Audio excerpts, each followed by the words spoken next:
جناب محمد الرسول اللہ صلی اللہ تعالی علیہ وسلم نے ارشاد فرمایا اس آیت کی تشریح کرتے ہوئے کہ تم اللہ تعالیٰ سے عافیت کا سوال کیا کرو، اللہ تعالیٰ سے عافیت مانگا کرو، اللہ تعالیٰ سے دعا مانگا کرو کہ امن و امان قائم رہے، اللہ تعالیٰ سے دعا مانگا کرو کہ جنگ کی نوبت نہ آئے، قتال کی نوبت نہ آئے، میدان کارزار گرم نہ ہو، اور اگر اس کے باوجود ایسی حالت پیش آ جائے، ناگوار حالت پیش آ جائے، تو پھر تمہیں بزدل نہیں بننا ہے، ثابت قدم رہنا ہے۔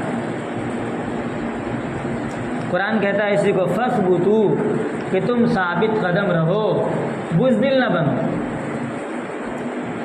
ثابت قدم انسان کیسے رہے گا؟ ثابت قدم رہنے کے لیے بھی اللہ تعالیٰ نے ایک نسخہ بتایا اسی کے بعد ہی۔ ثابت قدم انسان اس وقت رہتا ہے، انسان کا قدم اس وقت مضبوط ہوتا ہے جب اس کا دل مضبوط ہو۔ دل کے اندر اگر مضبوطی ہے تو قدم کے اندر بھی مضبوطی ہوتی ہے۔ دل اگر کمزور ہے تو قدم بھی کمزور ہو جائے۔ تو آپ نے فرمایا کہ اللہ نے قرآن میں کہا کہ تم ثابت قدم رہو، اور نبی اکرم صلی اللہ علیہ وسلم نے بھی یہی بیان فرمایا۔ تو ہمارا دل مضبوط کیسے ہوگا کہ ہمارا قدم مضبوط ہو جائے؟ دل مضبوط کرنے کے لیے اللہ نے فرمایا وَاذْكُرُوا اللَّهَ كَثِيرًا، تم اللہ کو خوب یاد کرو، کثرت سے اللہ کو یاد کرو۔ اگر تم اللہ کو کثرت سے یاد کرو گے تو تمہارا دل مضبوط ہوگا، جب تمہارا دل مضبوط ہوگا تو تمہاری قدم بھی کیا ہو جائیں گے؟ مضبوط ہو جائیں گے، تم بزدل نہ رہو گے۔ دیکھیں قرآن کریم میں اللہ تعالیٰ نے بہت سے احکامات بیان فرمائے، جیسے نماز کے بارے میں اللہ نے فرمایا کہ نماز قائم کرو، نماز پڑھو، لیکن اللہ نے یہ نہیں فرمایا کہ صلاۃً کثیرہ، کہ تم بہت نماز پڑھو۔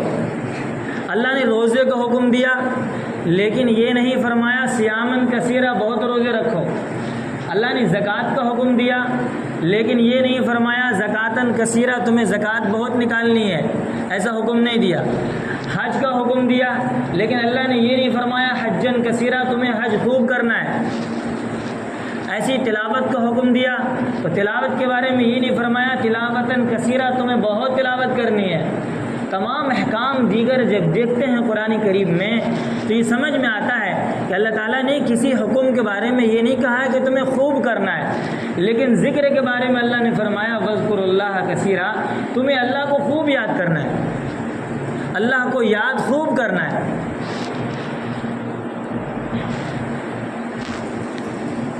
کیا مطلب؟ اچھا، دیگر جو اعمال ہیں ان اعمال کو کرنے کے لیے کچھ نہ کچھ شرائط ہیں، کچھ نہ کچھ فرائض ہے۔ جیسے نماز پڑھنے کے لیے طہارت شرط ہے، پاکی شرط ہے، بغیر پاکی کی نماز نہیں ہوتی۔ حج کرنے کے لیے، طواف کرنے کے لیے پاکی شرط ہے، بغیر پاکی کے وہ حج نہیں کر سکتے، آپ طواف نہیں کر سکتے۔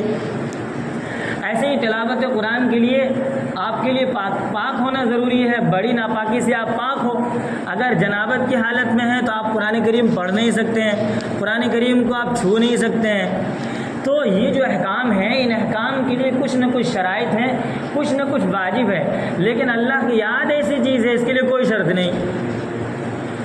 آپ دیکھیں، آپ گھر میں رہیں اللہ کو یاد کر لیں، مسجد میں رہیں اللہ کو یاد کریں، آپ چلتے پھرتے اللہ کو یاد کر سکتے ہیں، آپ بازاروں میں اللہ کو یاد کر سکتے ہیں، آپ کا وضو ہو تب بھی اللہ کو یاد کر سکتے ہیں، اور اگر آپ بے وضو ہو تب بھی آپ اللہ کو یاد کر سکتے ہیں۔ حتیٰ کہ آپ بڑی ناپاکی کی حالت میں بھی ہوں تو اس حالت میں زبان سے اگر نہ کر سکیں اور تو آپ دل میں یاد کریں اللہ تعالیٰ کو، دل سے تو یاد کر سکتا ہے نا آدمی۔ تو بتائیں آپ، یہ اللہ کی یاد ایسی چیز ہے کہ آپ پاک ہونے کی حالت میں بھی اللہ کو یاد کر سکتے ہیں، اور اگر آپ ناپاک ہیں تب بھی اللہ کو یاد کر سکتے ہیں۔ اس کے لیے کوئی شرط نہیں، کوئی قید نہیں۔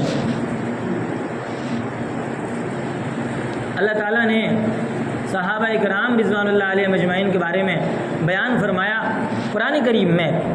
قرآن کریم کا جو حکم ہوتا تھا صحابہ کرام اس پر عمل کر کے دکھا دیا کرتے تھے۔ جب اللہ نے کہا کہ تمہیں کثرت سے یاد کرنا ہے، اللہ کو صحابہ نے یاد کر کے دکھایا۔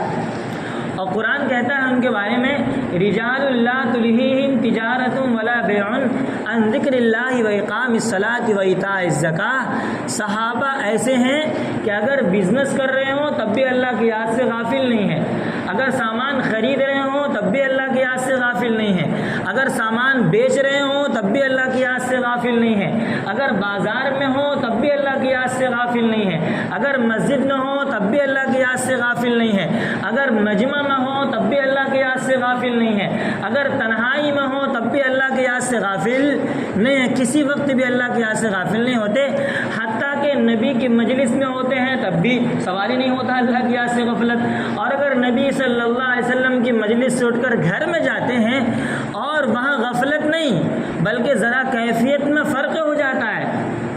جو نبی کی صحبت میں اور نبی کی مجلس میں جو اللہ کا دھیان رہتا تھا وہ دھیان گھر میں نہیں رہتا، دھیان تو رہتا ہے لیکن وہ دھیان نہیں ہوتا ہے جو نبی اکرم صلی اللہ علیہ وسلم کی مجلس میں ہوتا ہے۔ تو اس پر صحابہ کرام کو پریشانی ہو جاتی تھی، بے اطمینانی ہو جاتی تھی، پریشان ہو جاتے تھے، ان کا سکون چھن جاتا تھا اور دوڑ دوڑ کر نبی اکرم صلی اللہ علیہ وسلم کے پاس آتے اور کہتے نافق حنظلہ، نافق حنظلہ، حنظلہ تو منافق ہو گیا، حنظلہ تو منافق ہو گیا، کیفیت بدل گئی، اللہ کی یاد ختم نہیں ہوئی ہے، اللہ دل سے بھولا نہیں ہے، بس کیفیت میں فرق آیا تو ان کو یہ احساس ہو رہا ہے کہ ہم منافق ہو گئے۔ اور یہی حضرت ابوبکر رضی اللہ تعالیٰ عنہ کہتے ہیں چلو اللہ کے نبی اکرم صلی اللہ علیہ وسلم کے پاس، اللہ کے نبی کے پاس پہنچے۔ آپ سوچیں صحابہ کرام رضوان اللہ علیہ مجمعین نے اللہ کے اس حکم پر عمل کر کے دکھایا اور خوب اللہ کو یاد کیا کہ اللہ تعالیٰ نے قرآن کریم میں ان کی تعریف اور ثنا بیان فرمائی کہ اللہ کو اتنا یاد کرتے ہیں کہ کوئی چیز ان کو اللہ کی یاد سے غافل کر نہیں سکتی۔ تو ایک حکم تو اللہ پاک نے یہ دیا کہ اگر تم ثابت قدم رہنا چاہتے ہو تو تم اللہ کو خوب یاد کرو۔ دوسرا اللہ پاک نے حکم دیا وَأَطِیعُوا اللَّهَ وَرَسُولَهُ، اس کے بعد کہ تم اللہ کی اور اس کے رسول کی اطاعت کرو۔ اچھا، رسول اکرم صلی اللہ علیہ وسلم کی اطاعت اللہ کی اطاعت ہے۔ قرآن کہتا ہے مَن یُطِعِ الرَّسُولَ فَقَدْ اَطَاعَ اللَّهَ، جس نے نبی اکرم صلی اللہ علیہ وسلم کی اطاعت کی اس نے اللہ کی اطاعت کی، جس نے آپ علیہ السلام کی بات مان لی اس نے اللہ کی بات مان لی، لہذا آپ علیہ السلام کی اطاعت اللہ کی اطاعت ہے۔ صحابہ کرام رضوان اللہ علیہ مجمعین نے بھی اس حکم پر ایسا عمل کر کے دکھایا کہ تاریخ میں اس کی مثال مشکل ہے۔ یہ تو ہو سکتا ہے کہ کسی کے ماننے والے دو چار ایسے ہوں جو تن من دھن قربان کرنے کے لیے تیار ہوں، لیکن اتنی بڑی جماعت، 1 لاکھ سے زیادہ لوگوں کی جماعت، اور ساری جماعت اللہ کے نبی صلی اللہ علیہ وسلم پر ایسے مر مٹنے کے لیے تیار ہوتے تھے کہ ایک لفظ پر جان قربان کرنے کے لیے تیار ہے، ایک اشارے پر تمام جائیداد زمین قربان کرنے کے لیے تیار ہے، ایک غمزے پر سب کچھ لٹا دینے پٹا دینے کے لیے قربان ہے۔ ایسی جماعت اللہ نے بڑی سی بڑی شخصیت کو کسی کو عطا نہیں کی، اگر کسی کو ملی ہے تو ہمارے اور آپ سب کے سردار جناب محمد الرسول اللہ صلی اللہ تعالی علیہ وسلم کو ملی۔ ایک ایک حکم کو، اللہ کے ایک نبی کے ایک ایک ارشادات کو فوراً مانتے تھے۔ جیسے روایت کے اندر آتا ہے، ابو داؤد شریف میں روایت کہ ایک مرتبہ اللہ کے نبی صلی اللہ علیہ وسلم ممبر پر بیٹھے اور جیسے بیٹھے تو آپ نے فرمایا بیٹھ جاؤ۔ دروازے سے حضرت عبداللہ ابن مسعود رضی اللہ تعالیٰ عنہ تشریف لا رہے تھے، انہوں نے جب اللہ کے نبی کا یہ جملہ سنا کہ بیٹھ جاؤ، صف میں پہنچے نہیں ہیں، وہیں بیٹھ گئے، اور ذرہ برابر وہ تاخیر کرنا گناہ سمجھا کہ نبی نے کہا ہے بیٹھنے کے لیے، کہاں بیٹھنا ہے، کب بیٹھنا ہے، کیسے بیٹھنا ہے، کچھ نہیں، نبی کا حکم تھا بس بیٹھنا ہے تو بیٹھ جانا، بیٹھ گئے۔ یہ ہے تابعداری، یہ ہے اطاعت رسول۔ اور دیکھیں جب مدینہ منورہ میں اللہ کے نبی صلی اللہ علیہ وسلم اور صحابہ کرام رضوان اللہ علیہ مجمعین ہجرت کر کے آئے، مہاجرین لوگ آئے، آنے کے بعد مدینہ میں پاک و صاف شفاف پانی اور صاف پانی کی قلت تھی، کمی تھی۔ ایک یہودی کے پاس کنواں تھا جس کنویں کا پانی جو ہے صاف شفاف اچھا پانی نکلتا تھا، تو وہ کنویں سے پانی نکالتا اور لوگوں کو فروخت کے کرتا تھا اور مسلمانوں کو خاص طور سے مہنگے دام میں دیا کرتا تھا۔ صحابہ کرام رضوان اللہ علیہ مجمعین نے نبی اکرم صلی اللہ علیہ وسلم کے سامنے شکایت کیا، رسول اللہ ایسی بات ہے آپ کچھ کیجئے۔ آپ علیہ السلام نے اعلان کیا، کون ہے جو اس کنواں کو خریدے اس کے لیے جنت ہے۔ فوراً حضرت عثمان غنی رضی اللہ تعالیٰ عنہ کھڑے ہوئے، یا رسول اللہ میں خریدنے کے لیے تیار ہوں۔ اور آپ نے فرمایا خرید کے لیے مسلمانوں کے لیے وقف کر دے، فری کر دے۔ حضرت عثمان کھڑے ہوئے اور اس کے بعد گئے اس یہودی کے پاس، یہودی سے بتایا کہ میں کنواں خریدنا چاہتا ہوں، تم بیچ دو۔ اس نے کہا کہ میں بیچ نہیں سکتا۔ حضرت عثمان نے کہا اچھا کام کریں، آدھا کنواں بیچ دیں، آدھا کنواں آپ کا آدھا کنواں میرا، ایک دن پانی پر قبضہ میرا ہوگا، ایک دن پانی پر قبضہ آپ کا ہوگا۔ تو اس نے سوچا کہ ہاں بات تو ٹھیک ہے، ذرا موٹی رقم بھی مل جائے گی، اس نے بیچ دیا۔ حضرت عثمان نے آدھا کنواں لے لیا۔ اس کے بعد جب حضرت عثمان کا دن آیا، باری کا دن، حضرت عثمان نے اعلان کر دیا کہ تمام مسلمانوں کے لیے کنواں فری ہے اور کنویں سے جتنا چاہو پانی لے سکتے ہو۔ مسلمانوں نے پانی نکالنا شروع کیا اور دوسرے دن کے لیے بھی نکال لیا تاکہ جو ہے خریدنا نہ پڑے۔ جب دوسرا دن ہوا اس یہودی کے پاس کوئی پانی لینے نہیں آ رہا، تیسرا چوتھا دن ہوا، 2-4 مرتبہ ایسا ہوا تو یہودی سمجھا یہ تو میری کھٹیا کھڑی ہو گئی ہے۔ چنانچہ اس نے حضرت عثمان سے کہا ایسا کریں آپ پورا کنواں خرید لے۔ حضرت عثمان نے کہا کہ اب آئی لائن پر نا، اب پورا کنواں خرید لیا اور خریدنے کے بعد مسلمانوں کے لیے وقف کر دیا کہ مسلمانوں کے لیے فری ہے، مسلمان پانی کا استعمال کریں۔ آپ سوچیں نبی اکرم صلی اللہ علیہ وسلم کا ایک جملہ تھا، کون خرید کر مسلمانوں کے لیے وقف کرے گا، فوراً تیار ہوئے۔ یہ تھے صحابہ کرام رضوان اللہ علیہ مجمعین کہ اللہ کے نبی صلی اللہ علیہ وسلم کے حکم پر فوراً تیار ہو جاتے تھے اور فوراً حکم کو بجاوری کرنے کے لیے اور ماننے کے لیے، پورا کرنے کے لیے ہمہ وقت تیار رہتے تھے۔ تو دوسرا حکم اللہ نے دیا واطیعوا اللہ ورسولہ کہ تم اللہ اور اس کے رسول کی اطاعت کرو۔ اور تیسرا حکم دیا ولا تنازعوا، آپس میں نزاع نہ کرو، آپس میں جھگڑا نہ کرو، یہ حکم دیا ہے، آپس میں جھگڑا نہ کرو۔ صحابہ کرام رضوان اللہ علیہ مجمعین نے اس آیت کریمہ پر بھی، اس ٹکڑے پر بھی عمل کر کے دکھایا اور زمانی جاہلیت کے جتنے جھگڑے تھے تمام جھگڑوں کو ختم کیا اور آپس میں شیر و شکر ہو گئے۔ اور قرآن نے ان کے بارے میں اعلان کیا رحماء بینہم، آپس میں بالکل رحم دل ہو گئے تھے، بھائی سے زیادہ، بہن سے زیادہ عزیز ہو گئے تھے، ایک دوسرے کے غم کو اپنا غم سمجھا کرتے تھے، ایک دوسرے کی پریشانی کو اپنی پریشانی سمجھتے تھے، ایک دوسرے کی خوشی کو اپنی خوشی سمجھتے تھے۔ قرآن کریم میں ایک جگہ اللہ نے فرمایا فَإِن تَنَازَعْتُمْ فِي شَيْءٍ فَرُدُّوهُ إِلَى اللَّهِ وَالرَّسُولِ، اے مسلمانوں اگر تمہارے کسی بھی معاملات میں اختلاف ہو جائے، تنازع کی شکل پیدا ہو جائے، باہمی نزاع کی شکل پیدا ہو جائے تو تم کیا کرو؟ اللہ نے کہا ایک کام کرو، ایسا موقع جب آ جائے تو اللہ اور اس کے رسول کی طرف لوٹا دیا کرو، یعنی اللہ کیا کہتا ہے وہ دیکھو، رسول اکرم صلی اللہ علیہ وسلم کیا کہتے ہیں وہ دیکھو۔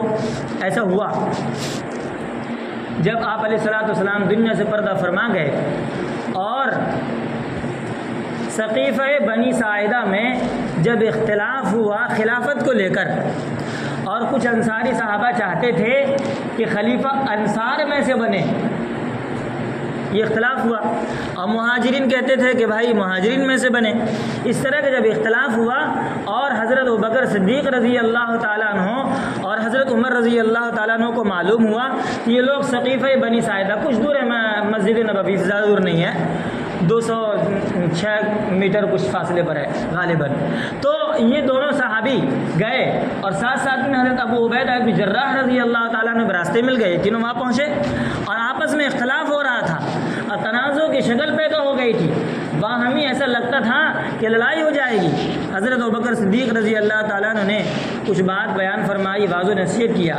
اس کے بعد وہاں حضرت سعد رضی اللہ تعالیٰ عنہ جو انصار کے یہ سردار تھے وہاں تھے، حضرت ابو بکر نے فرمایا رضی اللہ تعالیٰ عنہ، سعد کیا تمہیں یاد ہے کہ رسول اکرم صلی اللہ علیہ وسلم کے پاس تم بیٹھے ہوئے تھے اور آپ نے فرمایا تھا قریش ولاۃ ھذا الامر الائمۃ من قریش، خلیفہ قریش میں سے ہوگا۔ یہ نبی اکرم صلی اللہ علیہ وسلم کے ارشاد تم نے سنا ہے نہیں سنا ہے؟ جب یہ ارشاد حضرت سعد رضی اللہ تعالیٰ عنہ کے پاس آیا، ان کو یاد آیا کہ ہاں میں نے سنا تھا۔ حضرت سعد نے فرمایا جی ابو بکر آپ صحیح کہتے ہو، میں نے نبی اکرم صلی اللہ علیہ وسلم کو یہ فرماتے ہوئے سنا ہے۔ جب انصار و مہاجرین نے سب نبی اکرم صلی اللہ علیہ وسلم کا یہ جملہ سنا کہ خلیفہ قریش میں سے ہوں گے، مہاجرین میں سے ہوں گے، اختلاف ختم ہو گیا اور سب نے ابوبکر رضی اللہ تعالیٰ خلیفہ بنا دیا۔ دیکھیں آپ، قرآن کہتا ہے ولا تنازعوا، آپس میں نزاع نہ کرو۔ اگر نزاع کی شکل کبھی پیدا ہو جائے تو پھر دیکھو تم اللہ اور اس کے رسول صلی اللہ علیہ وسلم کیا کہتے ہیں، جو کہتے ہیں مان لو، اختلاف ختم ہو جائے گا، تنازع کی صورت نہیں رہے گی، باہمی نزاع ختم ہو جائے گا۔ ایسا ایک دو بار نہیں، بہت مرتبہ صحابہ کرام کے حالات میں پیش آئے، اور جہاں اللہ کے نبی صلی اللہ علیہ وسلم کا حکم آتا، قرآن کریم کی کوئی آیت سامنے آتی، صحابہ فوراً رجوع کر لیتے اور آپسی سارے اختلاف ختم کر دیتے تھے۔ دیکھیں حضرت خالد بن ولید رضی اللہ تعالیٰ عنہ حضرت سیدنا صدیق اکبر رضی اللہ تعالیٰ عنہ کے زمانے سے سپہ سالار بنتے ہوئے آ رہے تھے، اور ان کے زمانے میں بہت دور دور تک مسلمانوں کو وہ فتح ملی ہے، دور دراز علاقے جو فتح ہوئے ہیں۔ خالد بن ولید رضی اللہ تعالیٰ جب حضرت عمر رضی اللہ تعالیٰ عنہ خلیفہ بنے تو خلیفہ بننے کے بعد انہوں نے حضرت خالد کو معزول کر دیا، ہٹا دیا، سپہ سالاری سے ہٹا دیا، اور وہ اب صرف ایک سپاہی بن کر لڑ رہے ہیں۔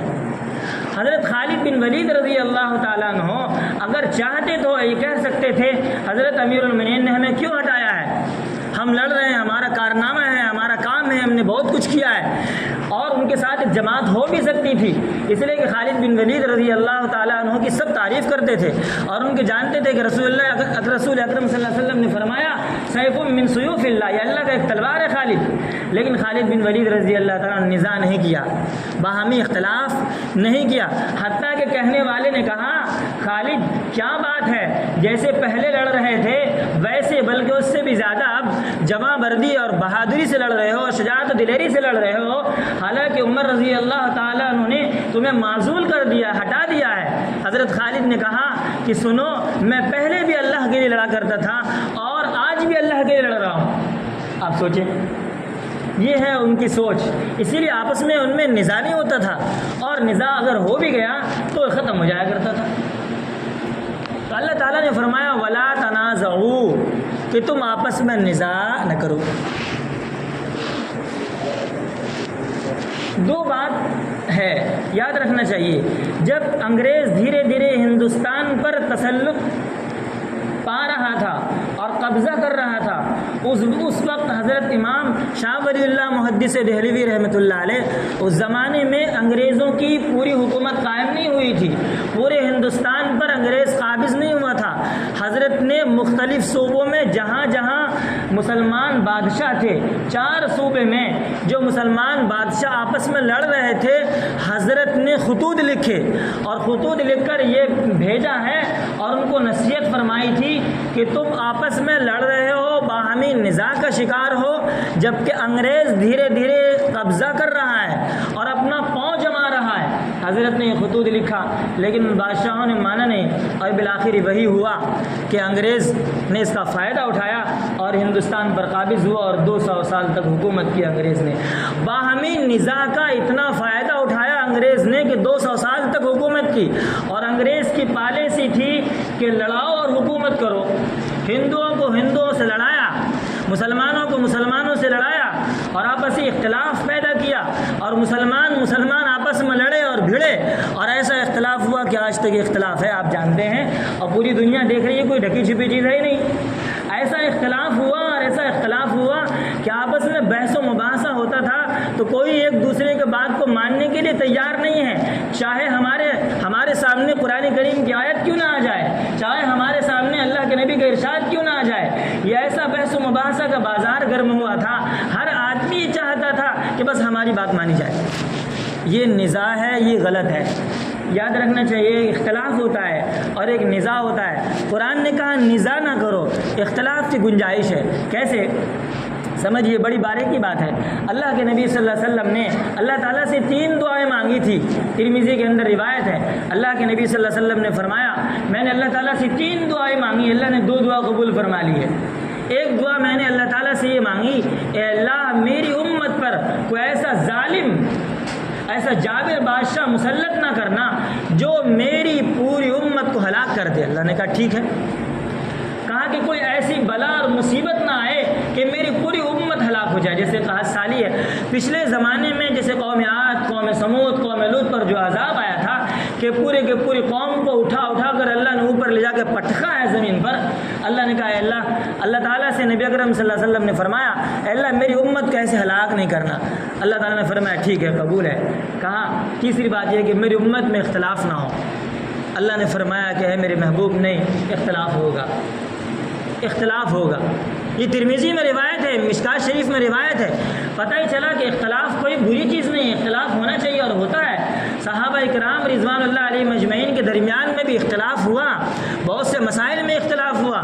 کوئی صحابی زور سے آمین کہہ رہے ہیں، کوئی صحابی آہستہ آمین کہہ رہے ہیں، کوئی صحابی یہاں پر ہاتھ باندھ کر نماز پڑھ رہے ہیں، کوئی صحابی نیچے ہاتھ باندھ کر نماز پڑھ رہے ہیں، لیکن صحابہ میں اختلاف کے باوجود پریم تھا، پیار تھا، محبت تھی، لوگ ایک دوسرے کا ادب و احترام کرتے تھے، عزت کیا کرتے تھے۔ یہ اختلاف غلط نہیں ہے، لیکن ہمارے یہاں جو اختلاف ہوا اسے نزاع کہتے ہیں۔ ہم سلام کلام چھوڑ دیتے ہیں، آپسی گفتگو میں ایسا ہوتا ہے، اگر کسی سے کوئی بحث و مباحثہ ہو گیا، مجھ سے کسی نے کسی معاملے میں بحث کر لیا، اب سلام کلام ختم، بات ختم، برائی شروع، غیبت شروع، وہ میری غیبت کرے میں اس کی غیبت کروں، اس لیے میں نے بحث کرنا ہی چھوڑ دیا۔